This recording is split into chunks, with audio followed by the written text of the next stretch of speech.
আমি জানি ওর জন্য তোমাদের মনে খুব কষ্ট হচ্ছে, দরজা একদম উতলে পড়ছে, কিন্তু আই উইল এনশিওর কোর্টে গিয়ে যাতে ওর বেল না হয়। আর যদি কোনো কারণে বেল পায় আর দাদা তাতে যদি সাহায্য করে, এনশিওর করো যে রসটাই এই বাড়িতে ফিরে না আসে। রসনাকে নিয়ে যদি দাদা এই বাড়িতে ফিরে আসে তার ফল ভালো হবে না। সেটা তুমি তোমার দাদাকে বলে দিও। আমি তো তোমার দাদাকে জোর করে পাঠাইনি, তার মনে হয়েছে সে গেছে, তাই যা বলার তোমার দাদাকে বলো। কিন্তু রোশনাই যদি সত্যি এই অন্যায়টা করে থাকে বড় মা, তাহলে এই বাড়িতে ওর কোনো জায়গা নেই। বাচ্চা, একটা দিনের ঘটনায় তুই সবকিছু ভুলে যাস না। তুই তো রোশনাইকে নিজের চোখে কিছু করতে দেখিসনি। আমি জানি বড় মা, আমি জানি, কিন্তু ঘটনাটা তো সত্যি, তাই না? সত্যি, তাই পুলিশকে যা করার করতে হচ্ছে। তারা সিসিটিভি ফুটেজ চেক করবে, সমস্ত ডিটেলস বের করবে, সেটাই আমি দেখতে যাব। আসি বড় মা। আচ্ছা আচ্ছা, আমি আসবো তোর সঙ্গে। না, থাক। ছোট ভাই শোন, বলছি যে রোশনাই না আমাকে কখনো মিথ্যে কথা বলতে শেখায়নি। ও সবসময় সত্যি কথা বলতে বলে। ও মিথ্যে কোনোদিন বলেনি আর বলবেও না। তুই একটা কাজ কর, তুই তুই রোশনাইকে জিজ্ঞেস করিস যে রোশনাই তুমি কি সত্যি পরিমাটিকে মারতে চেয়েছিলে? ও যদি বলে না, তাহলে ওর কথাটা বিশ্বাস করিস, ওকে বাড়ি নিয়ে চলে আয় না রে। আমি না ওকে ছাড়া থাকতে পারি না, আমার খুব কষ্ট হয়, সত্যি বলছি। ওর কথাটা বিশ্বাস করবি তো? হ্যাঁ, নিয়ে আসবি তো ওকে বাড়িতে?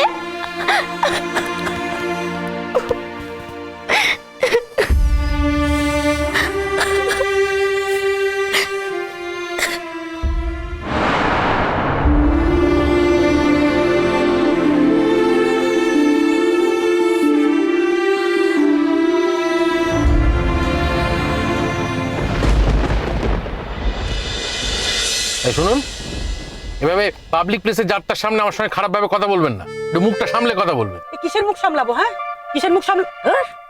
যাবোই না, যেতে হবে না, আমি একাই যাবো। দিন আমার পেন ড্রাইভটা ফেরত দিন। অমনি এখন দিয়ে দিন, তাই না? দিয়ে দিন। বুদ্ধিটা কি আপনার মাথা থেকে বেরিয়েছিল? বুদ্ধি তো আমার মাথা থেকে বেরিয়েছে। অমনি এখন নিজে ক্রেডিট নেবেন, তাই না? ক্রেডিট নেওয়ার তো কিছু নেই। মেয়েটাকে পুলিশ ধরে নিয়ে গেছে, কি করছো ওর সাথে তাই বুঝতে পারছি না। একটা প্রমাণ পাওয়া গেছে, সেটা যাবো নিয়ে থানায় গিয়ে পুলিশকে হ্যান্ড ওভার করবো, এই তো কাজ। শুনুন, আপনার কথায় না কিচ্ছু লাভ হবে না, বুঝতে পেরেছেন? আমি কথা না বললে পুলিশ কিছুই বুঝতে পারবে না। আপনার কথায় উল্টে পুলিশ আপনাকে অ্যারেস্ট করে নেবে। কি করবে? যা সত্যি তাই বলেছে। আপনাকে দেখলেই তো মনে হয় ক্রিমিনাল। আমায় দেখলে ক্রিমিনাল মনে হয়? তাছাড়া আবার কি? আমার অন্তত তাই মনে হয়। আপনার মনে হওয়ার নিকুচি করেছে? ধুর ধুর, আপনার সঙ্গে আসাটাই আমার ঝকমারি হয়েছে। আপনাকে ডাকাটা আমার ঝকমারি হয়েছে। শুনুন, আমাকে না ডাকলে না এই বুদ্ধিটা তো বেরোতো না। মাথায় তো সারবস্তু বলে কিছুই নেই, সেটা আপনি এখনো বুঝতে পারেননি বোধহয়, তাই না? হ্যাঁ হ্যাঁ, সব সারবস্তু আপনার মাথায় আছে, আমার মাথায় কিছু নেই। বেশ শান্তি, চুপ করুন। আমার মাথায় যে সেটা আছে না, সবাই সেটা জানে। শুনুন, আমি একটা স্কুল চালাই, বুঝতে পেরেছেন? একটা স্কুলের হেডমিস্ট্রেস। আমার মাথায় যদি সারবস্তু বলে কিছুই না থাকতো, তাহলে ছেলে মেয়েগুলো কি তৈরি হতো বলুন তো? যাকে সন্ন্যাসীর খাতায় কবে নাম লেখাচ্ছেন আপনি? তামাশা করবেন না আমাকে নিয়ে, তামাশা করবেন না। আমি কবে সন্ন্যাসী হব না হব তাতে আপনার কি? আপনার মতো লোকের পাল্লায় পড়লে না আরো তাড়াতাড়ি সন্ন্যাসী নিয়ে নেবে মানুষ। হ্যাঁ মানে? মানে আবার কি? আপনার মতো খানদানির পাল্লায় পড়লে না, মানে এই যে আমি পড়েছি, আমার মনে হচ্ছে আমি এক্ষুনি হিমালয় গিয়ে সন্ন্যাস নিয়ে নিই। বাবা কি খানদানি, কি খানদানি! আমরা বাবা বলেছিল এর সঙ্গে নাকি ইয়ে করবে, ইয়ে নিকুচি করেছে, ইয়ে করতে। কি কি কি হয়েছে? আপনার বাবা আমার বাবা বলা বলি করছিল না, আমাদের ইয়ে করবে, ইয়ে। আপনার মতো মহিলাকে ইয়ে করতে আমার বয়ে গিয়েছে। চুপ করুন, আর কথা বাড়াবেন না, তাড়াতাড়ি চলুন। ওদিকে মেয়েটাকে কিভাবে কি হ্যারাস করছে বুঝতে পারছি না, বেলা হয়ে যাচ্ছে, তাড়াতাড়ি চালান।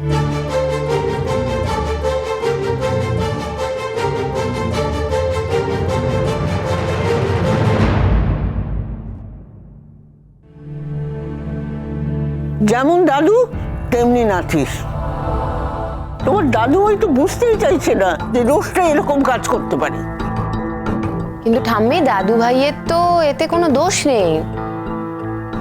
রোশনাই তো দাদু ভাইয়ের সেবা করেছে এতদিন, একবার প্রাণেও বাঁচিয়েছে, তাই দাদু ভাই এরম কথা বলছে। কিন্তু আমি তো এটা বুঝতে পারছি না যে বাদশা কেন গেল থানায়। আমাদের বেইজ্জত করতে আর কেন? এরপর গরিমার কাছে আর সুরঙ্গমার কাছে আমাদের কোনো মান সম্মান বলে কিছু থাকবে? আচ্ছা, বাদশা কি ফোন ধরছে না? না, পেলাম না। কি যে করি না আমি, কতবার ওকে বললাম, কি যে করে ছেলেটা আমার মাথায় ঢোকে না। কতবার বললাম যেও না বাদশা, যেও না। দাদুকে ফোন করে জিজ্ঞেস করো না যে বাদশা থানায় পৌঁছেছে কিনা। হ্যাঁ, করছি। এই তো মেজো কাকামণি এসে গেছে। কি গো, কোনো খবর টবর পেলে নাকি? আর জুনিয়র বললো যে পুলিশ তো কোনো কোর্টে কেসই ফাইল করে, আর এদিকে কোর্ট বন্ধ হওয়ার সময় হয়ে গেল। কিন্তু কেস তো আজই ফাইল করার কথা। তাই তো জানতাম, আর সেটাই সিম্পল ছিল, কেসটাও তো খুব সিম্পল। একটা বোন আরেকটা বোনকে ঈর্ষা করে এবং তার বিয়ের দিন তার গায়ে আগুন লাগিয়ে দেওয়ার চেষ্টা করে। ইনফ্যাক্ট আমি ম্যাডামকে বলেছিলাম যে পুলিশ স্টেশনে সময় নষ্ট না করে ডিরেক্টলি কোর্টে কেসটা ফাইল করুন, তাহলে আজকের মধ্যে কোর্টে কেসটা ফাইল হয়ে যেত। তাছাড়া তো ভিডিও ফুটেজ আছে, আই উইটনেসেস আছে, এতক্ষণের মধ্যে তো কেস অ্যাকসেপ্টও হয়ে যেত কোর্টে, তাই না? কিন্তু পুলিশ যে রোশনাইকে বাড়ি থেকে ধরে নিয়ে গেল, তাহলে অ্যারেস্ট করলো না কেন? না মা, এরকম কেসে না প্রথমে অ্যারেস্ট করেন, আগে একটা কমপ্লেন ফাইল করতে হয়, তার এগেনস্ট একটা ইনভেস্টিগেশন হয়, এবং ইনভেস্টিগেশন এবং প্রাইমারি রিপোর্টের উপরে বেস করে ফার্স্ট ইনফরমেশন রিপোর্ট মানে এফআইআর ফাইল হয়। এবার আমার চিন্তা একটাই, পুলিশ যদি এর মধ্যে কেস ফাইল না করে তাহলে তো কোর্ট বন্ধ হয়ে যাবে, তারপর তো আর কিছু করার থাকবে না।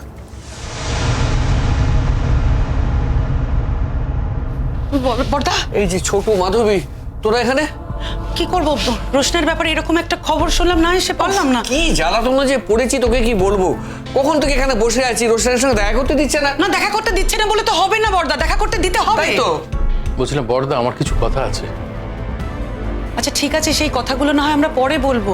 এক্ষুনি আমাদের একবার অফিসার ইনচার্জের সঙ্গে দেখা করতে হবে। আরে বাবা, কথা তো বলতেই দিচ্ছে না, এখানে তো বসিয়ে রেখে দিয়েছে, কোনো খবরই দিচ্ছে না। আমরা কি একবার নক্ত করি, দেখি রোশনাই কোথায়? আমি কিছু বুঝতে পারছি না। আরে বাবা, আমি তো এটাও বুঝতে পারছি না যে ওকে থানায় রেখেছে না কোর্টে প্রডিউস করেছে। নিয়ম অনুযায়ী 24 ঘন্টার মধ্যে কোর্টে প্রডিউস করার কথা, হ্যাঁ, কিন্তু সানডাউনের পর তো থানায় রাখা যাবে না। তাহলে কি কোর্টে নিয়ে গেল? কোর্টে নিয়ে গেল তো জামিনের প্রশ্ন আসছে। না না, আমি তো কোনো খবরই পাচ্ছি না। বাদশা কোথায় বড়দা?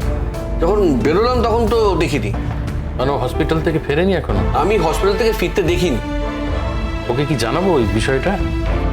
না না, এখন জানাবার কোনো প্রয়োজন নেই। বুঝতে তো পারছিস ব্যাপারটা খুব সেন্সিটিভ। বাচ্চা তো বাড়ি ফিরবে, ফিরে ও খবরটা ঠিকই পাবে, তারপরে ওই ঠিক করুক যেখানে আসা উচিত না উচিত নয়। তাছাড়া আমরা তো এখানে আছি, ও এসেই বা কি করবে? কিন্তু আমাদের তো এখন এখানে দাঁড়িয়ে থাকলে চলবে না বর্দা। কখন ওদের কাজ শেষ হবে, কখন ওরা আমাদের ডাকবে, তার তো কোনো ঠিক নেই। আমাদেরও তো তাড়া রয়েছে। যাই একবার গিয়ে নক করি। না না, রোশনার বিরুদ্ধে কি কি ধারা দিয়েছে সেটা আমি জানতে চাই। আরে বাবা, কোর্টে যে তুলবে তার জন্য তো প্রমাণ লাগবে। আগে আমাদের বাড়িতে বসে প্রমাণগুলো সংগ্রহ করুক, তারপর যা যা কেস দেবার দেবে। ঠিক আছে, তুমি চিন্তা করো না বর্দা, আমি দেখছি। তোমরা এসো। আচ্ছা, এসো এসো। মানে আজ যদি কেস ফাইল না হয় তাহলে কি পুলিশ ওই মেয়েটাকে আবার এই বাড়িতে নিয়ে আসবে? আমি সেটাই ভাবছি যে কি করবে, সেটা আমার কাছে ক্লিয়ার না। কি যে হবে না। জানবি, ফোনে পেলে কাউকে? না, বাবার ফোন তো নট রিচেবল বলছে। কিন্তু কেন আমি বুঝতে পারছি না, তোমরা দাদাকে কেন ফোন করছো? বাদশা থানায় পৌঁছেছে কিনা জানার জন্য, আর রোশনাইয়ের খবরটা নেওয়ার জন্য।